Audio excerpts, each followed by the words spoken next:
Look younger by breaking these 10 habits. This is the focus group.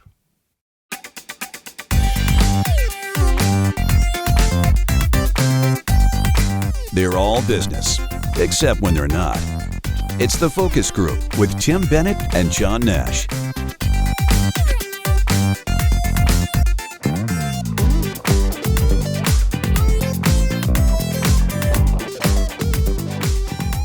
Hello, everybody. Welcome to America's favorite podcast. This is, right, John? Rated. I think so. Rated. Top 10.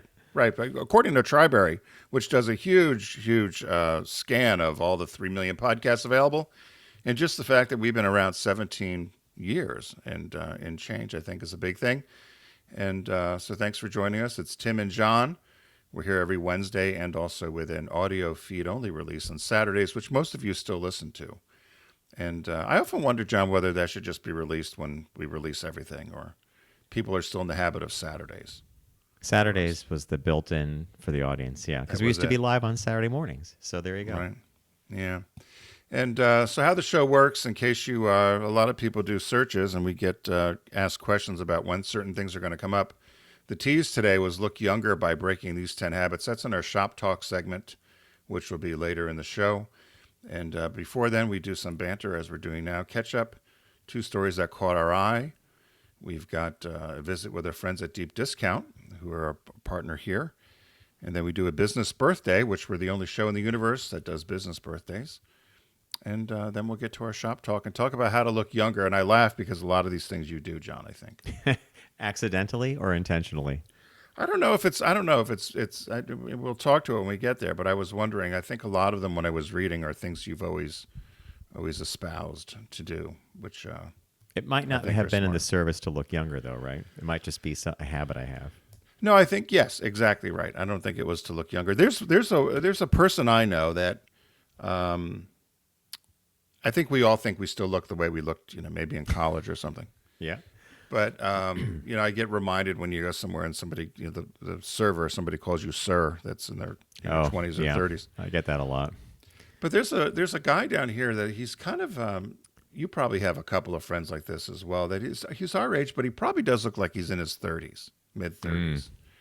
And I look at him and I'm not quite sure how he does it. I don't know if it's the hairstyle or the clothing or how he carries himself, but I admire it in some regards, but I think in some ways he's just trying to chase youth as well, not wanting it to catch up with him.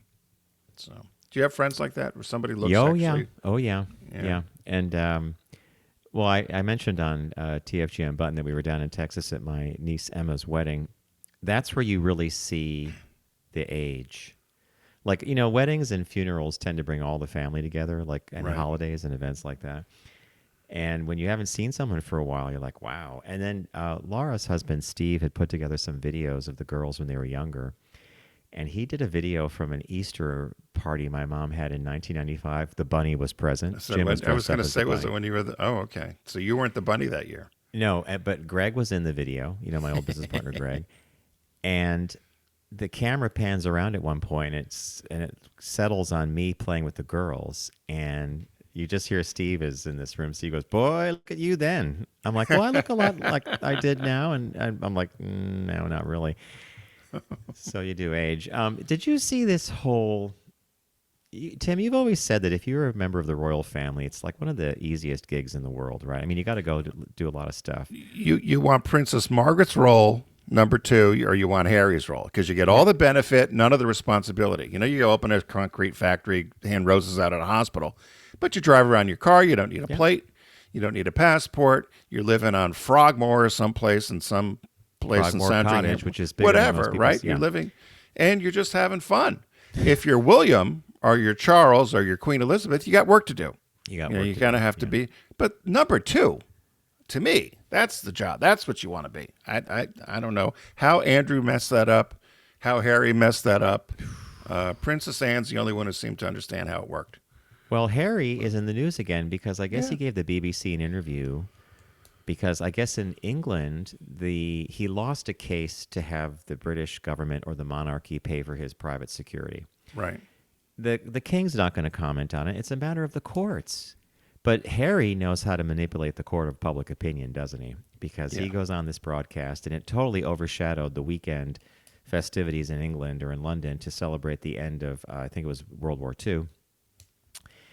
And Charles and Camilla, there's a flyover, there's parades and stuff. But here's Harry complaining about not having private security. And, I think it went like this. Harry drove, or we were near his home in Santa Barbara. Is he Santa Barbara, California, maybe? Yeah. Montecito out that way. Yeah. He's not living in a shack, right? Oh, no, no, no. The home is magnificent. And that they were left, regardless of who's paying for the security, I think he has a pretty tidy sum. And she, before she married him, she was an actress. She had a big role in that show Suits, and they can't have nothing, right? Oh, no. His mother, so Lady Di left Harry a substantial amount of money. I think even more than William, because she knew William would be taken care of because he's the heir he's going to be the throne. king. Yeah. And so Harry was, I want to say it's somewhere between 30 and 50 million. I could be wrong, but I remember reading something in that regard. How could he not live on that? Well, and of course his wife did well, but she's, not certainly as well as he did in terms of her acting and money. But I understood it to be that there were a couple things. I'm funny you brought this up.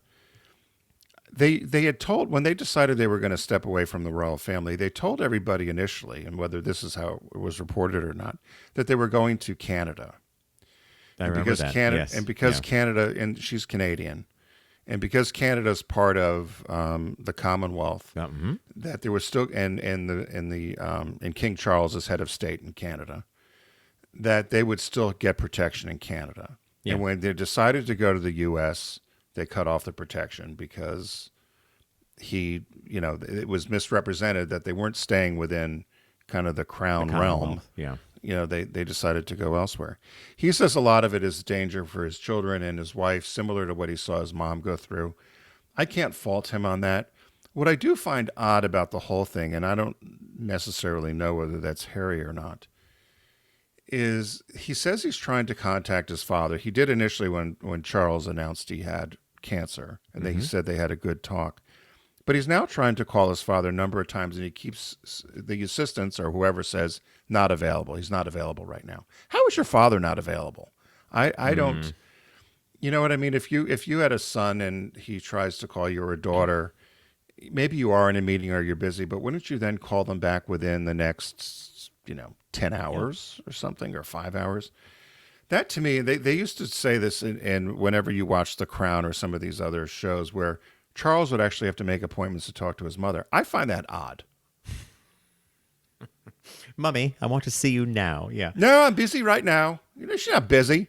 Courtney's running all over the place, eating tea. Couple things. I think cookies William is a credit to his grandmother. I think William is going to end up being a lot like Elizabeth when he sits on the throne. I love him and Kate and their kids. I think that Charles may or may not want to take Harry's call because every time he speaks to Harry, it somehow comes out in the press with Harry's perspective, right? Yeah, well, he's really mad. Apparently, Harry's quite mad at Camilla. Because he thinks she tried to do him in. And I read that too. So I saw these headlines popped up, and I just said, Bob, wow, there's a whole big appetite for royal news. And he goes, are you crazy? He goes, if you go by any newsstand in London, it's all the rags showing all this gossip and stuff. Well, did you just see Camilla over the weekend? One of the World War II vets, I guess, shows up at the castle. And she's staying there in the receiving line. I guess he must have asked her. I was trying to listen to it more clearly, but he must have asked her for a glass of red wine. And next thing you know, she gets one of the footmen to go looking for red wine. And I guess they weren't serving red wine, but this guy wanted it. And she goes, oh, it's very, very good for you. Doctors say you should have some red wine. Go get him red wine. And he says, oh, we've got plenty of it, she says. And meanwhile, she's standing there with some, cocktail jiggling. And then she asked if anybody else wanted any in the line. It was really actually quite charming. Cute. Yeah. Yeah, it was actually quite charming. But I laughed about it. I mean, she certainly has rehabilitated herself, right? I think she so. I think so. And they keep saying Charles is still under treatment for cancer. Mm-hmm. I guess we'll never know what kind of cancer he has, or what Catherine has, William's Kate? wife. Yeah, Princess Kate. Yeah. Yeah. Has she been making more appearances? Yeah, they've been saying that it's and you know this from anybody who's gone through cancer treatments. It's certainly Touch and go. Yeah, and certainly tough. But Charles is. I didn't realize Charles was as old as he was. He's almost Yes. 80, isn't he? Mm-hmm. Or he's in his mid to late 70s. So I don't know, but that's another thing. He's already arcade been king. You're never gonna break Elizabeth's record of being on the throne that long. Take a backseat and enjoy the travel. Enjoy your time. Give it to your son. Enjoy your time. That's what I would do. He will do what his mother Think did. he'll stay until he dies? He'll stay until he passes, yeah. But I just think that the Harry thing is so weird. Hollywood celebrities pay for private security. Yeah. Bill Gates pays for security. Mark Zuckerberg does. I mean, so if your mother left you a couple $1,000,000, like a lot of $1,000,000, pay for security. And why are you demanding the crown to do this? And they also agreed not to use their titles or something like that. But the Duchess of, the Prince of. Right, and the kids didn't have titles, but somebody said that was more. I don't want to say the rules, but now that They Elizabeth call the boy Prince Archie. Well, right? Right, because when Queen Elizabeth died, they automatically got. They had the titles anyway, but now they have to be used or something. I don't. I try to look at the family tree to see, because there's all these cousins and whatever that pop up. I mean, that'd be another good gig, right? Yep. Duchess or I'm Duke of whatever. I'm Duke of Brighton. And you and I There can you go. go. Yeah, you and I will go pick a player. I'm Duke of Brighton. Duke of Rehoboth. That doesn't give me much, Yeah. but something. So yeah, I don't know. And I also think it's sad if he really does not have a relationship with his brother. I agree. That ultimately, that's the big thing there. Yeah. We'll see. I'm thinking he would want to move back to England. I don't know if they ever will. Though. Do you think they'll ever move back? I bet he does at some point want to move back. Maybe when his brother's king. Who knows? Yeah. All righty, Mr. Nash. Aside from that, Harry, what caught your eye this week? What caught your eye? Here's what Tim and John found. Mine's a kind of a simple one.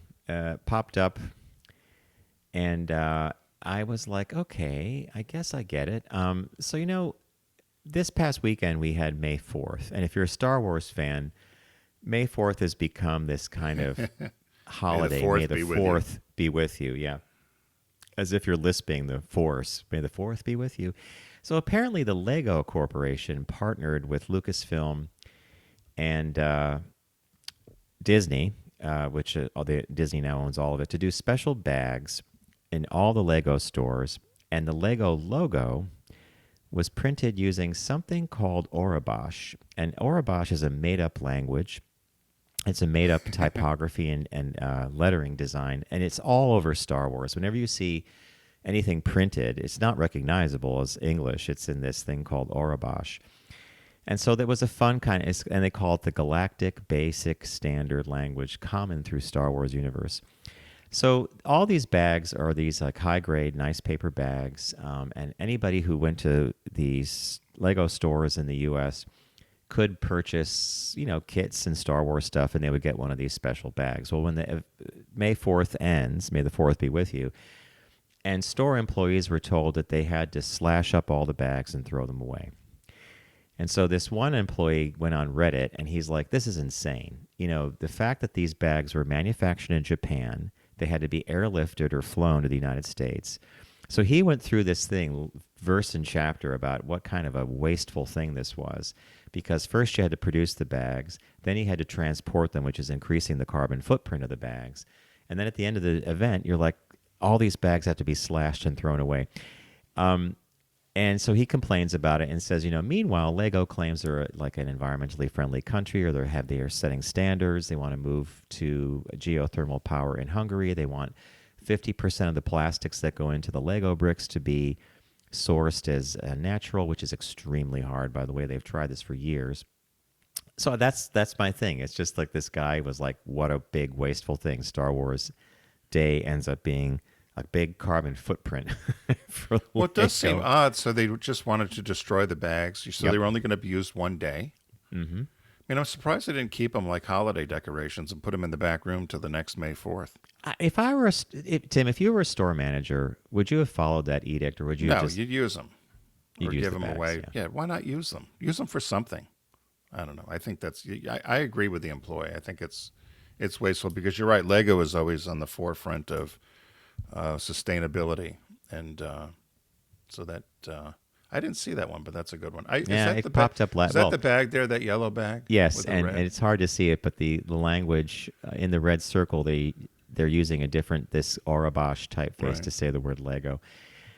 You know, when we were at the Dallas Fort Worth airport, we went by a Lego store, and I went in briefly, and I was tempted. They had a Lego Statue of Liberty, they had all this stuff, and I thought, oh, I love Lego. But then I remembered that lately with Lego, when you build something like one of these kits, it's sort of like you don't unbuild it and then build it again, right? Like it's not that the bricks are so customized now for these kits that I don't know. Hey, it's still a multi-billion-dollar industry, right? Yeah, no, really. That's a good one. I'd like to have one of those bags myself. You could, Wouldn't you? as the Duke of Rehoboth, you can go around with the Duke of Star Wars Rehoboth. May the Fourth be with you bag. My story is very different. It comes to us from the Cape Ann, Massachusetts, and it's about a vandal. It's a section of Squam Hill in Rockport, Mass, and it's about a vandal which is described as 18 to 24 inches tall, wearing black and white with a red hat. And so apparently, what's going on in this little New England enclave is that there's a pileated woodpecker. And apparently he is ornery and he's angry. And so it's mating season, which goes through March and April. And he's going and attacking the cars. So over 25 cars have been damaged. And the mirrors, windshields, windows. And so people are wrapping up. The one woman says she has a Subaru. She's folding in her mirrors so the woodpecker can't get at them. And other people are putting bags or wrapping their side mirrors with T-shirts, towels. People are trying to cover up their windows. So apparently, this woodpecker is, they said, so tuned up with mating and full of testosterone that he's going around damaging all this glass and mirrored items that are on cars because he sees his reflection. So he sees himself as a competitor or as a competition for mating. So people are laughing about it. They said he's landed on windshields and people will laugh at him, and then he starts pecking, and the next thing you know, the Then it windshield's shatters. it's got a ding in it.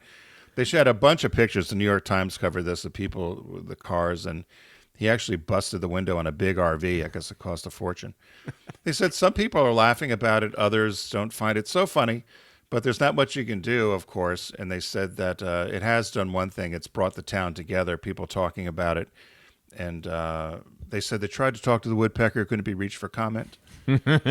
But they did say that this experience, as I said, has brought the neighbors together.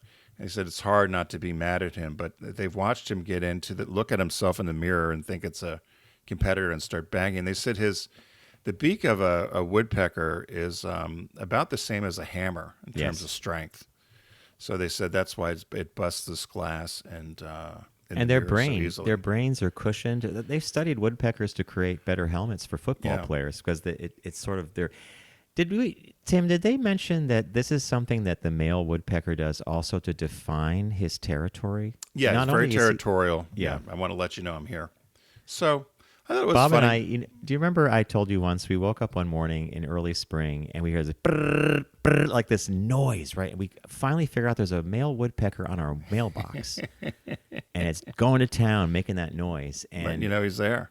and it was everybody could hear it. It was like our neighbors across the street could hear it.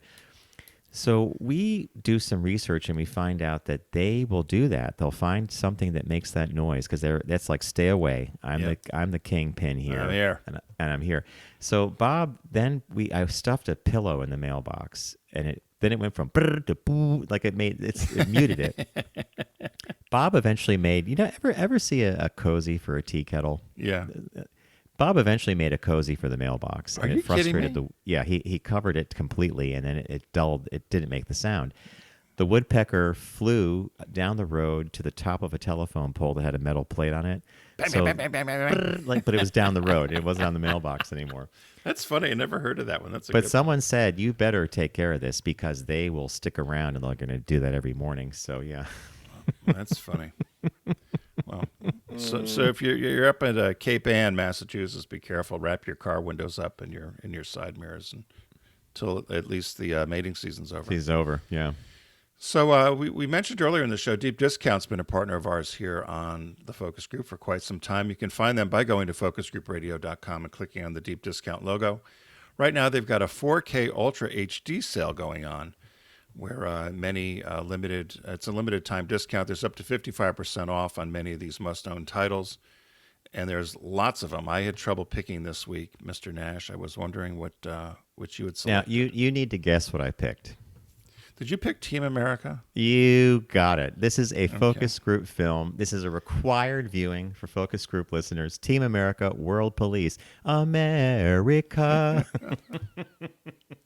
America. I saw that right away on the front page, and I thought, okay, that one. And then I saw Ferris Bueller there, too, and I was like, oh, I don't know. Those two are too obvious. So here's the official description. Using puppetry techniques inspired by Jerry Anderson's Super Marionation, and we're talking about Thunderbirds and a few other ones. Creators Trey Parker and Matt Stone, all of you know them as the South Park creators, skewer U.S. politics and celebrity activism with this hilarious and controversial satire. Team America, a high-tech international law enforcement agency, recruits a renowned Broadway actor to help them mount a series of ill-conceived anti-terrorist campaigns. Parker and Stone provide voices along with Kristen Miller, Darren Norris, etc. At 98 minutes, it's a bargain, guys. If you do not have Team America in your library, Tim and I think you need to get this. And I would almost say, if you're going to get it, and you get it on the 4K HD sale, photograph the if you get it from Deep Discount, send us a photo of your disc and the receipt, and maybe it'll give you focus group socks, because at $18.63, it's a bargain. Yep. And we watch this movie at least once a year. I know you do, Tim. This is up there with Grey Gardens, right? Yep. No, it's great, and it almost begs for, with this administration, the antics of this administration. It should be released again, right? Or it begs for an update, right? And so you use Kim Jong-un this time, and his both Un and Trump trying to get the attention of Putin. It'd be perfect. The movie is so well done. It opens in Paris. All the sidewalks are made of little croissant-shaped bricks. And when there's a behind-the-scenes thing where they talk about how they did this, and all the world's settings, they said Americans are kind of lazy. They haven't traveled, so they put everything in one place. Like they put the Eiffel Tower. It's like Epcot, they said, right? Yeah, exactly. They put everything like in one place, like the Eiffel Tower, Arc de Triomphe, the Louvre, the pyramid, the whole bit. So you think that it's all there, it's representative of Paris. But when the team lands, they're like, bonjour, bonjour, we are here to kill the terrorists. I mean, I can't even. Bob is actually making me do that. The Broadway musical, the guy that they recruits in, it was a send-up. Instead of Rent, it was called AIDS. Everyone has AIDS. AIDS, AIDS, AIDS, AIDS, AIDS.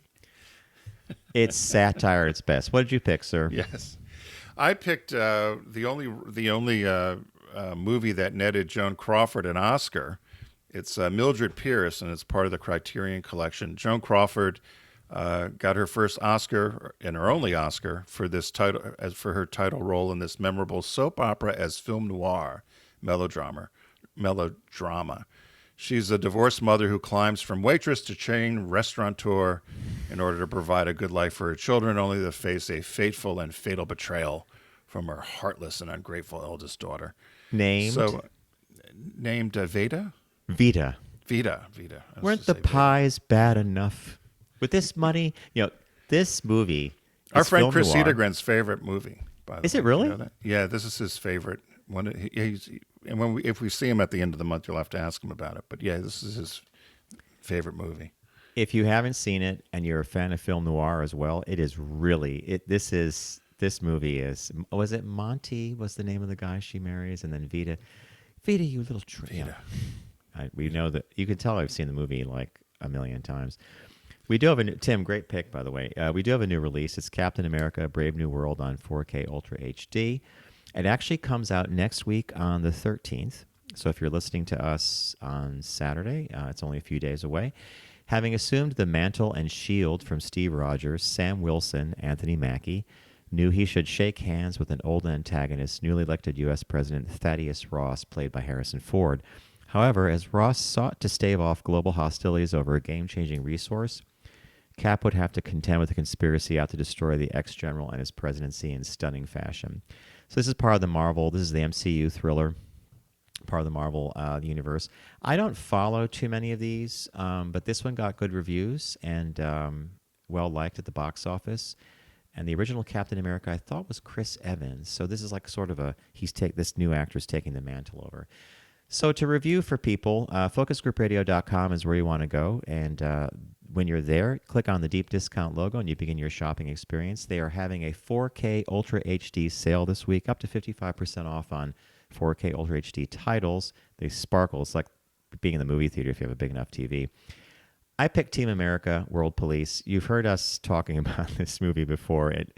Tim and I grew up in different towns and different parents, but we landed on a lot of things that we love, and a lot of that stuff is in here. This puppetry and just it's so no one's spared, right? Everyone's skewered. Yeah. Tim picked a absolute classic movie. You have to have it in your collection. Joan Crawford's only Academy Award for the movie Mildred Pierce. Film noir, great. I mean, she really deserved it because she knocked it out of the park on this one.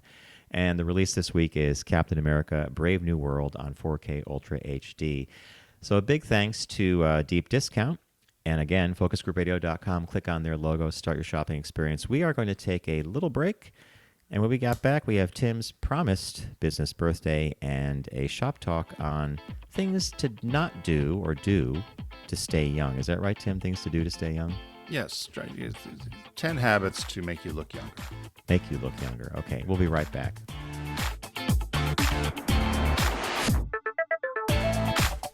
You're listening to The Focus Group with Tim and John. Learn more at focusgroupradio.com.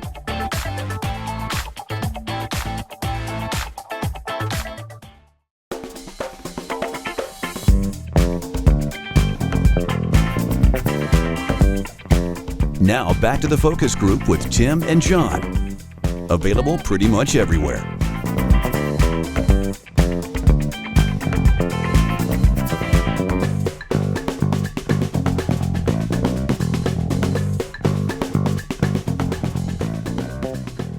Hello, everybody. Welcome back to The Focus Group. Without further ado, Mr. Nash, we have our business birthday this week. Everyone does celebrity birthday greetings, but the Focus Group is the only show in the universe that celebrates business birthdays.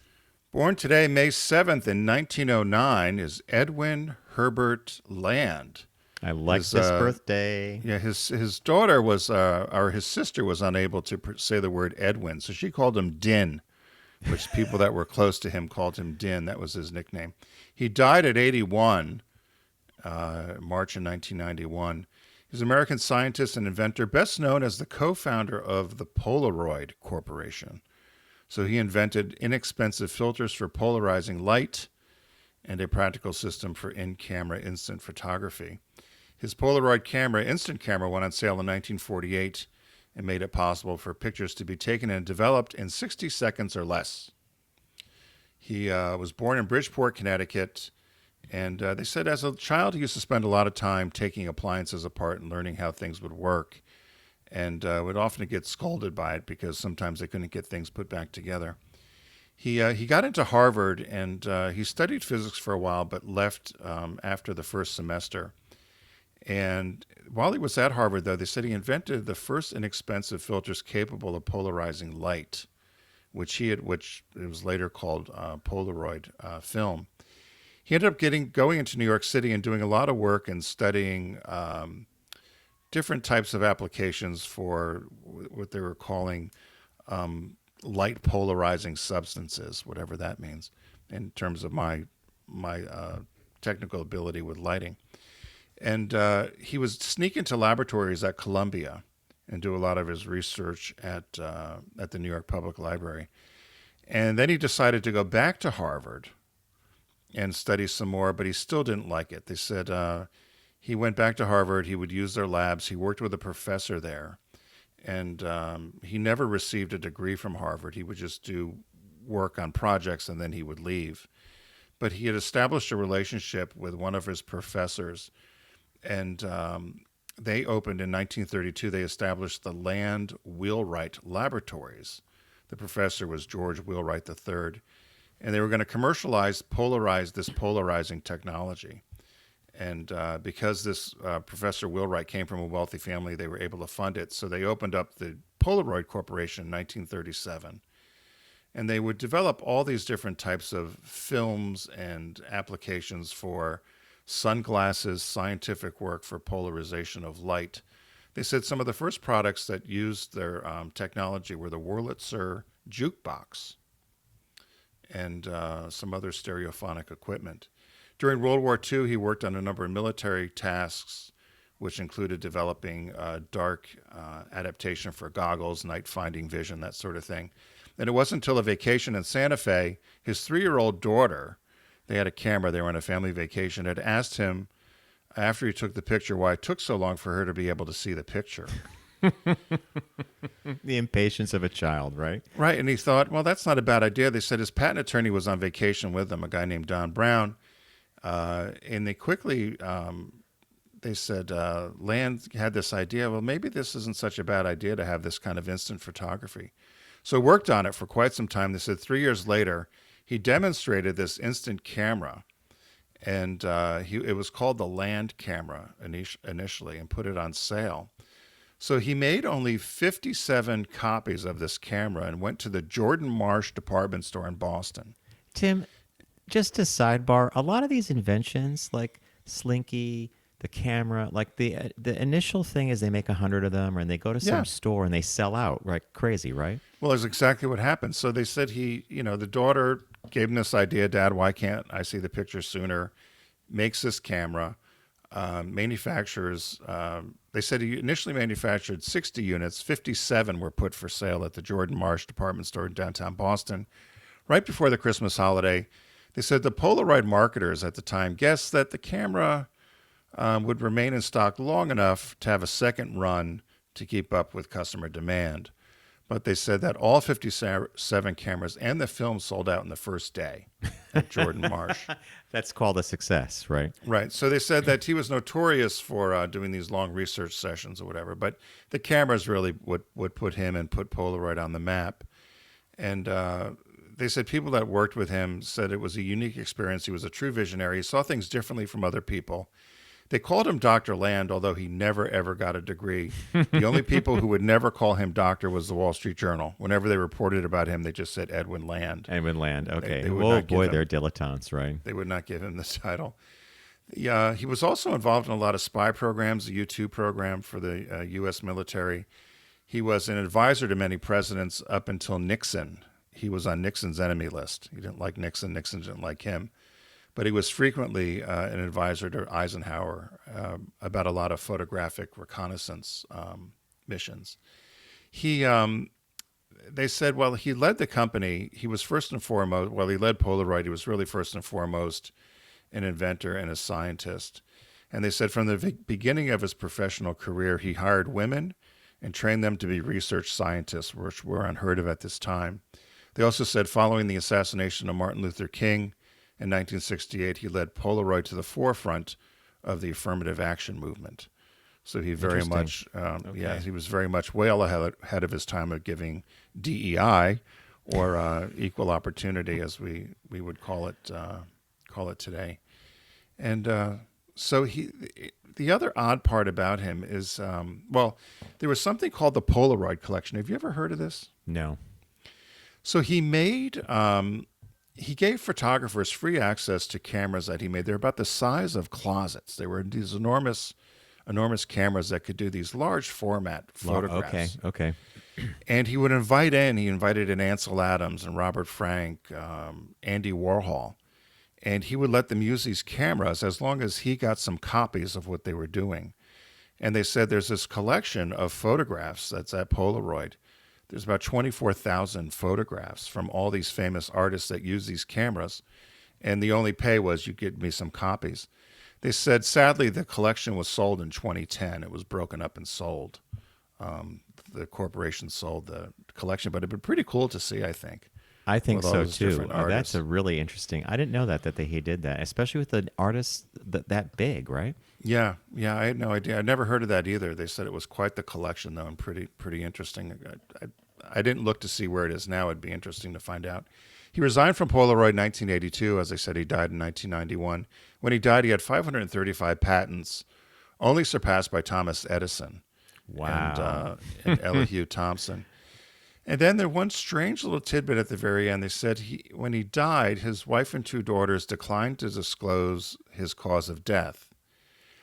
And in his wishes, he said he disliked being written about, and he wanted to leave behind no legacy of published work.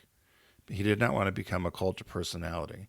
So on his death, the family had the laboratory associates shred his personal papers, notes, and everything that he had ever written. It took over 3 years to complete the task. Tim, I think that's a little odd. I concur completely. I think it's very strange because there would be a lot of interesting history in the notes and and even the cause of death. I mean, I doubt it was suspicious, but He wanted nothing. He wanted nothing written about him. He wanted nothing. And they said the family had the laboratory shred his personal papers, notes, and the task would take over 3 years to complete. And there's no explanation for why they would do that, right? And No. they complied, which is great. But look, Wasn't when there I a go, president? Didn't they do that with Lincoln? Didn't they get rid of all don't Lincoln's know. papers? with Abraham Lincoln. I thought so. Or there was something with, was it Lincoln or was it, I don't think it was Buchanan. Maybe it was Buchanan. There were all these letters written between him and another senator, and there was some He talk wanted those that, destroyed, right? yeah, and the families wanted them all destroyed. There was some talk maybe there was a relationship beyond just friends, but who knows? Oh, then you might be talking about Lincoln, because that's been theorized for a long time, right? That he might have been. And it could have been Buchanan too, was the bachelor president. But although you could say that about Trump right now, I don't know. Melania's not in the house, is she? Oh, who knows where she is? She's Putin's at done. Trump- Putin got what he needed, and she's moved on. She's at Trump Tower, or if you pay attention to X, which I don't want you to, it's truly changed a great deal. It used to be a lot of fun. Now it's sort of half fun or quarter fun. But sometimes a picture will pop up with him and Melania, and the caption just says, "Is this the fake Melania?" Like there's a whole world that thinks that there's fakes of her. That She does look a travel. little different at times, I think. Mm-hmm. Yeah. Yes. Yeah. So happy birthday, Edwin Land. The, Good business birthday, co-founder Tim. of Polaroid. And a weird little mystery at the end there, having all that personal information destroyed because he didn't want a legacy, but he does have a legacy. Yeah. It lives on in the fact that he made some of the most incredible, he changed photography, right? My dad loved a Polaroid camera. Yeah. My dad had Polaroids all the time. Did you have a Polaroid? We didn't have them as a kid, but anytime I got my hands on one, I wanted one, and you'd wave the thing, Yep. and as it dried, it developed. Shake it. Yeah, there's a whole thing. Shake it like a Polaroid picture. So, our shop talk today, we teased it at the beginning of the show. It actually comes from, I laughed when I saw it because I didn't even know the magazine still existed. GQ magazine. Tim, I did the Did you same know thing. GQ's still around? I didn't know it, and when I went to the site, I'm like, wow, GQ's around. Because it used to be the magazine we'd all get, right? You get that or Men's Health or Men's Fitness or whatever these were. But this came from GQ magazine. It said 10 habits that are making you look older. So essentially, if you get rid of these 10 habits, you're going to look younger. Younger. Right? So, Yeah. so I would have said look younger by stop doing these 10 things rather than 10 habits that are making you look older. So it says, as we get older, our looks fall to the wayside. No amount of Botox, hair retention, or anti-aging products can counter that. But they said, here are some things that we should do or stop doing to make us look younger. So there was a Dr. Amy Pack, I think is how you would say it. Mm-hmm. That's right. And Yep. or Paik. Paik or Pack, yeah. Yeah, Paik maybe we'll go with. And she's board certified dermatologist. And so she said, if you cut back on these 10 habits or eliminate them, they will have long-lasting results. So the first one you have talked to me about forever, and I know you're diligent about this, was stay out of the sun. Yeah. If you're in the sun too much, or even to the point where they say to everybody you should put on some SPF cream on your face or on your body that's exposed, even if you're just outside walking around or going to work or whatever. And you should always take care of your skin and not burn it or get to the point where you're overexposed, because it always makes you look older, brown spots, leathery skin, blackheads, wrinkles, fine lines. I always noticed this when you and I used to go to Telluride and we'd see the people in Telluride. I think that's a combination of dehydration with the Yeah. altitude plus the Altitude. sun. And the But sun, they I always think, look old and weathered, right? The people's because skin the looked sun's intensity tough. at that altitude is a little different, Yep. right? Yep. You're getting So- more of it. So the first one of the 10 is stay out of the sun. Get out of the sun. You're in the sun Look, too it's much. the skin is your biggest organ, period. And I learned, well, I stopped worshiping or being in the sun. I don't tan, I burn. And so SPF 55 and I are very good friends, and I always wear ball caps on my head now, and there you go. And I do think it helps. The second one they said is you're vitamin D deficient, especially in the wintertime.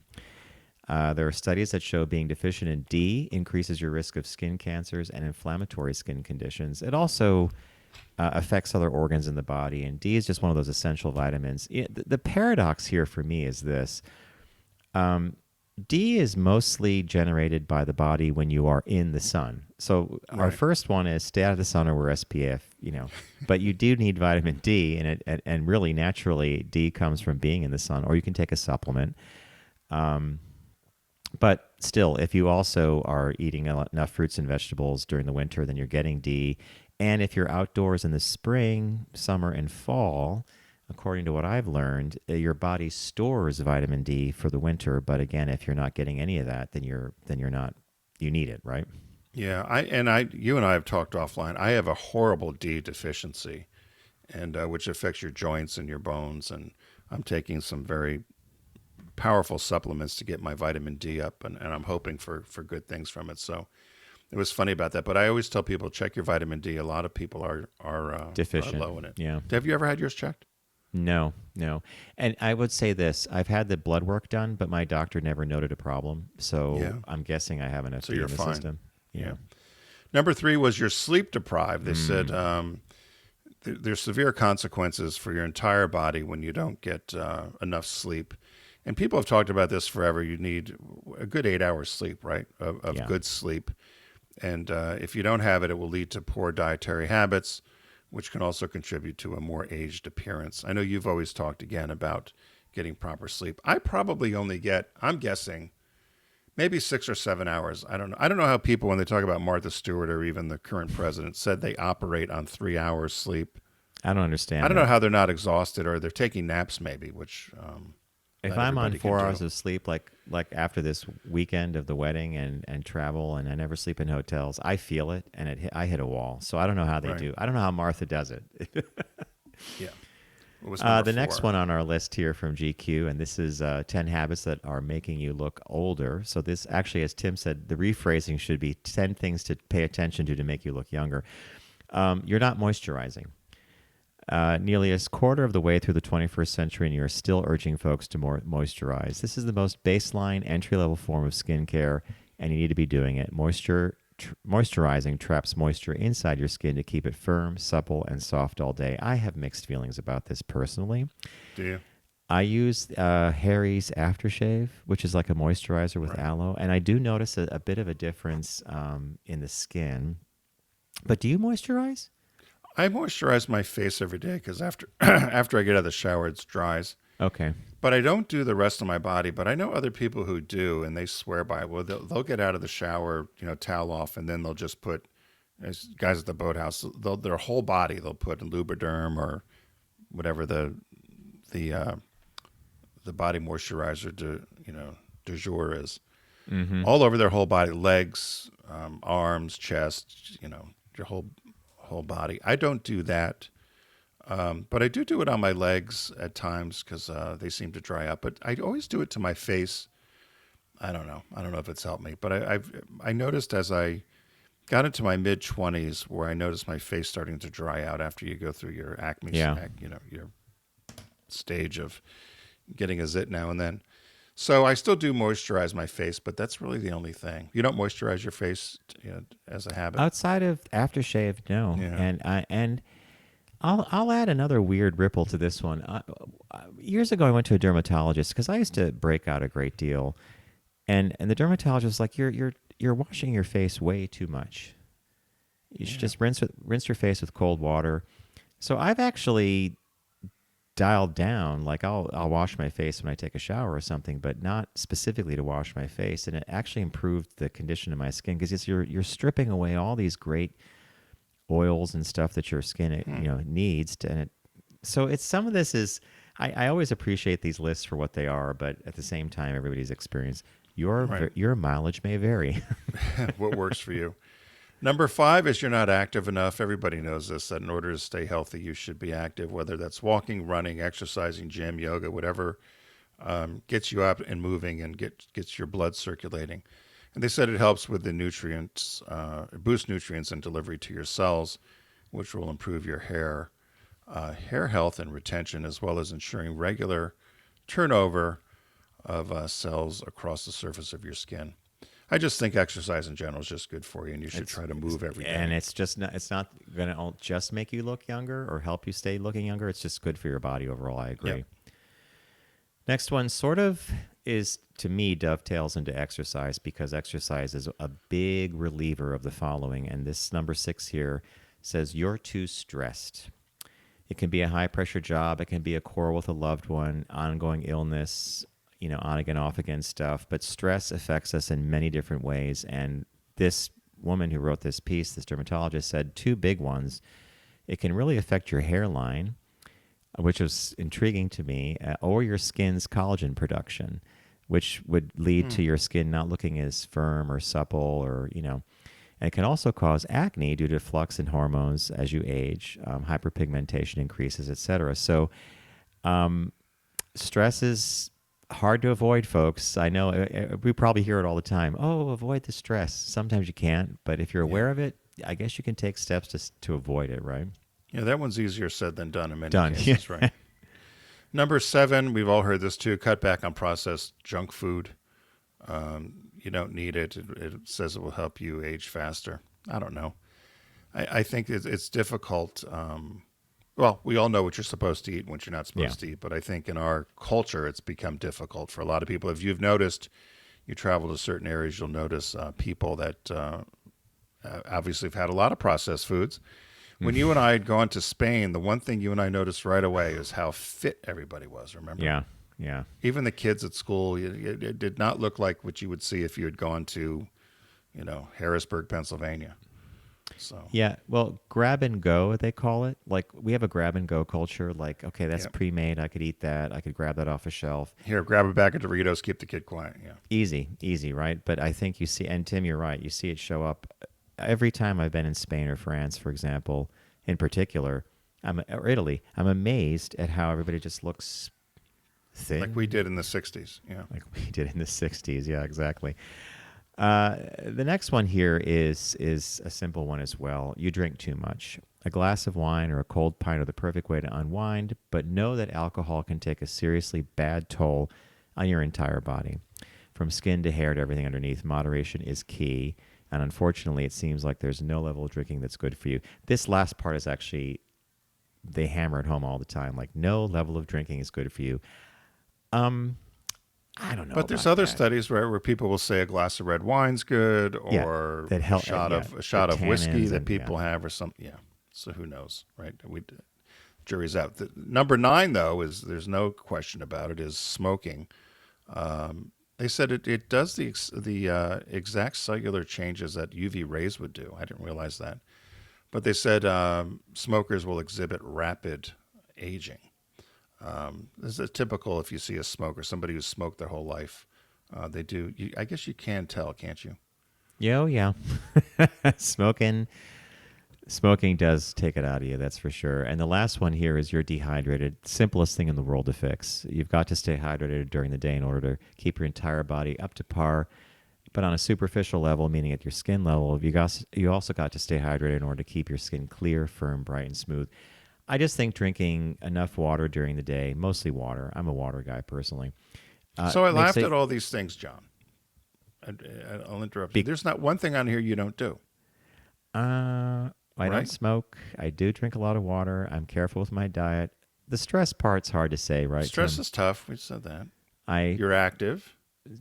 weight training, yoga, bicycling. I don't moisturize. You get enough except, sleep? Yeah, I try. Right, no, And but I'm I'm not saying, sure so about my you're running. all set on all this, right? You don't. So You're why not in the don't I sun.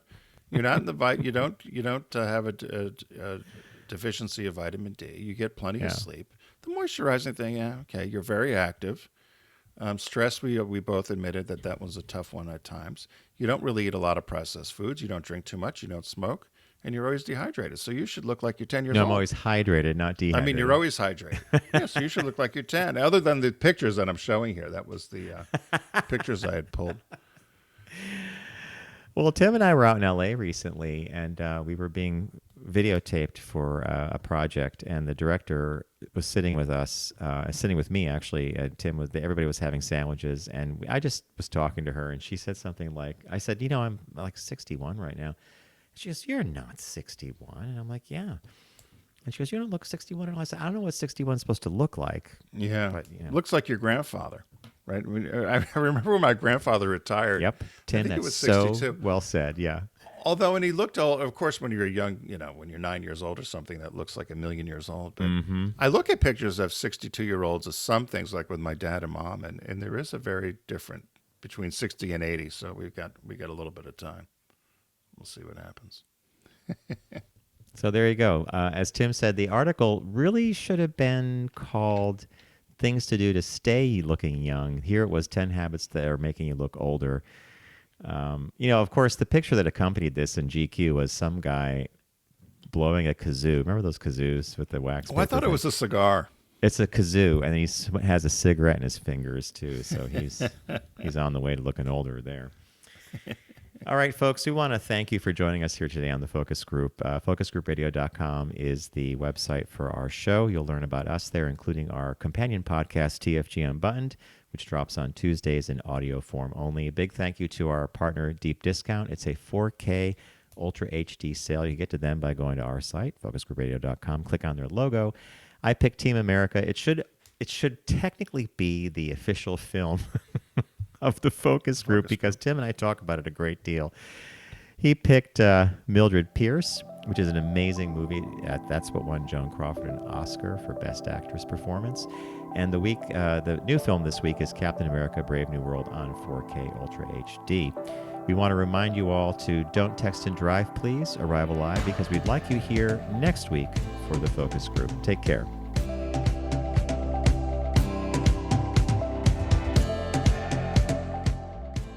It's the Focus Group with Tim Bennett and John Nash. Accessible on all platforms. Subscribe, like, and rate us on your platform of choice. Learn more at focusgroupradio.com. That was a stunning focus group.